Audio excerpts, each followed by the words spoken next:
মাশাআল্লাহ মাশাআল্লাহ, খুব চমৎকার হয়েছে। আপনার নাম কি? মাশাআল্লাহ, আপনি কোন মাদ্রাসায় পড়েন?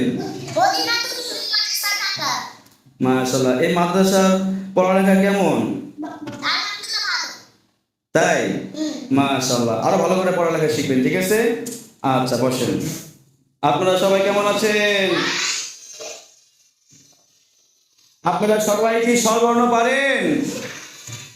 কে কে পারেন হাত তুলে দেখান। মাশাআল্লাহ।